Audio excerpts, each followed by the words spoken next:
اللہ تعالیٰ نے سورہ یوسف جیسی کہانی اور کوئی نہیں سنائی. خود اللہ نے کہا نحن نقص علیک احسن القصص.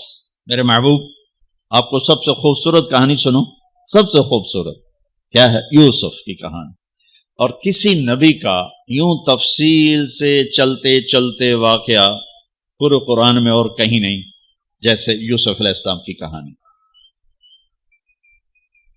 یوسف علیہ السلام کے بھائیوں کے ظلم کی وجہ سے 40 سال ان کو در بدر ہونا پڑا. 40 برس گھر سے جدا رہے. پھر تہمت لگی، زلیخا نے تہمت لگائی، اور پھر جب وہ عورتوں میں بھی بات پھیل گئی کہ مجرم تو یوسف نہیں، مجرم تو زلیخا ہے، تو تھوڑی بدنامی ہونے لگی. تو انہوں نے یوسف علیہ السلام کو گدھے پہ بٹھا کے منہ کالا کر کے پورے شہر میں چکر لگوایا اور پیچھے اعلان کروایا ھذا جزاء من اراد بسیدہ سوء. جو اپنے آقا سے برائی کرے اس کی یہ جزا ہے. یہ بازار میں نبی ابن نبی ابن نبی ابن نبی گدھے پر پھرایا جا رہا ہو. پھر جیل 309 سال بضع سنین. جن بھائیوں نے یہ دکھ پہنچایا تھا ان کے ساتھ کیا ہونا چاہیے تھا؟ میں صرف ان کا اب جملہ بتاتا ہوں. جو یوسف علیہ السلام نے جب اپنا تعارف کا جو بنیامین کو روک لیا، آپ پیچھے بھائیوں نے جا کر بتایا کہ بنیامین نے چوری کر لی تھی، اس کو وہ روک لیا ہے وزیر خزانہ نے. یعقوب علیہ السلام نے فرمایا کہ نہیں بیٹے میرا یہ خط لے جاؤ اور اس کو دے دو تو وہ امیدیں چھوڑ دے گا. تو وہ خط ایک بڑا دردناک، وہ بڑی تحریر تھی. لکھا تھا عزیز مصر کے نام، ہم انبیاء کی اولاد شروع سے ہی آزمائش کی بھٹی میں ہیں. میرے دادا کو آگ میں ڈالا گیا، میرے چاچا کو چھری کے نیچے سے نکال، باپ کا لفظ آتا ہے، میرے باپ کو، چاچے کو بھی باپ عربی میں کہتے ہیں، چھری کے نیچے سے نکالا گیا. میرے بچے کو مجھ سے چھینا گیا. آج 40 سال ہو گئے مجھے اس کی خبر نہیں. تیری بڑی مہربانی میرا بیٹا واپس کر دے، ہم چور نہیں. اچھا چونکہ یعقوب بھی نبی، یوسف بھی نبی، جب یوسف علیہ السلام اقتدار میں آ گئے تو اللہ کی طرف سے اجازت نہیں باپ کو بتانے کی کہ بھائی بتا دو میں ٹھیک ٹھاک ہوں. خاموش وہ خاموش. صبر پک رہا ہے. جب یوسف علیہ السلام نے خط پڑھا تو بہت روئے اور اللہ کی بارگاہ میں دعا مانگ، یا اللہ اب مجھے ملا دو، اپنے گھر والے ملا دو، کل بتا دو. پہلے روکا ہوا کہ اب بتا دو. تو یوسف علیہ السلام نقاب اوڑھتے تھے، اپنے حسن ایسا تھا، نقاب اوڑھتے تھے کوئی فتنے میں نہ پڑے. جب وہ دوسری دفعہ بھائی آئے، تیسری دفعہ، تو ایھا العزیز قد مسنا واہلنا الضر وجئنا ببضاعۃ مزجاۃ فأوف لنا الکیل وتصدق علینا ان اللہ یجزی المتصدقین. کیا عاجزی ان کلمات. جناب لائے تو کچھ نہیں ہے بھائی، یہ 2 پھوٹی کوڑیاں ہیں، ہمیں کچھ غلہ دے دو، بڑی بھوک اور فاقہ ہے. تو یوسف علیہ السلام نے ایسے نقاب ہٹایا، ایک دم انہوں نے یوں دیکھا، ابھی پہچانا نہیں. میں یہ جملہ بتانا چاہتا ہوں کہ اللہ سبحان انبیاء کے اخلاق کیا ہوتے. مجھے کیوں سنا رہے ہیں؟ آپ کیوں سنا رہے ہیں؟ کہ ہم اس کو پیچھے چلنے کی کوشش تو کریں. کیوں بد اخلاق ہو کے مرنا چاہتے؟ کیوں لوگوں کے دل توڑ کے اپنی قبر میں جاتے ہیں؟ اسے ٹوٹنے دو. اسے اللہ اقبال کی قبر روشن کرے. تو بچا کے نہ رکھ اسے، تیرا آئینہ ہے وہ آئینہ کہ شکست ہو تو عزیز تر ہے نگاہ آئینہ ساز میں. اسے ٹوٹنے دو. اس کے ٹوٹنے پر اس کی قیمت بڑی لگے گی. اس سے وہ فریادیں نکلیں گی جو عرش کو ہلا دی. جو ساز سے نکلی ہے وہ دھن سب نے سنی ہے، جو تار پہ بیتی ہے وہ کس دل کو پتا ہے. اس سے وہ نغمے نکلیں گے کہ اللہ کے عرش کو ہلا دیں گے. اپنے آپ کو توڑ دو. دوسرے کو مت ٹوٹنے دو، اپنے آپ کو توڑ دو، اپنے آپ کو توڑ دو، کہ کائنات کا اٹل قانون ہے، ٹوٹ کے چیز بنتی ہے۔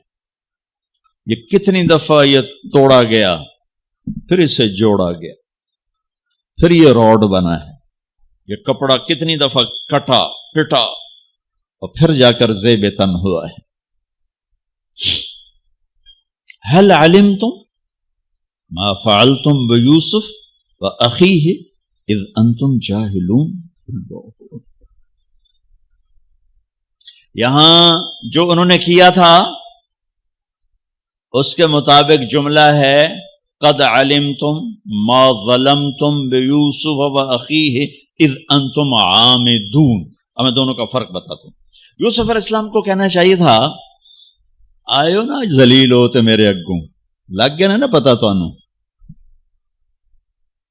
تم نے جو میرے ساتھ ظلم و ستم جو تم نے میرے اوپر ڈھائے، اور جان بوجھ کے تم نے مجھے گھر سے بے گھر کیا، آج اس کا مزہ چکھ رہے ہو کہ نہیں چکھ رہے ہو؟ یہ کہنا تھا۔ قد علمتم، تمہیں سارا پتا تھا، تم نے مجھے گھر سے نکالا، کنویں میں ڈالا، بازار میں بکا، تہمتیں اپنے دامن میں سمیٹ کے جیل میں گیا، یہ کہنا تھا۔ واہ واہ، یوسف علیہ السلام پہ قربان جاؤں۔ هل علمتم ما فعلتم بیوسف واخیہ اذ انتم جاہلون۔ مجرم کی طرف سے صفائیاں پیش کر رہے ہیں مدعی۔ آپ بے خبری میں حل وہاں بولا جاتا ہے کہ مجھے پتا ہے کہ جو بات میں عثمان کو کہنے لگا ہوں اس سے معلوم نہیں۔ اردو میں ہم کہتے ہیں عثمان تمہیں پتا چلا، ابو بکر تمہیں پتا چلا، یہ ہے ہمارا محاورہ۔ تو عربی میں حل میرے بھائیو، آپ کو پتا نہیں چلا تھا بے خبری میں ما فعلتم، فعلا عربی زبان کا سب سے کمزور لفظ ہے۔ تھوڑا بہت یوسف کے ساتھ اور بھائی کے ساتھ کچھ معاملہ ہو گیا تھا، اور وہ بھی تمہاری ویسے نادانی میں ہو گیا، کوئی جان بوجھ کے نہیں ہو، ایزان تم جاہلون، نادانی میں ہو گیا ہے۔ کسی میں ظرف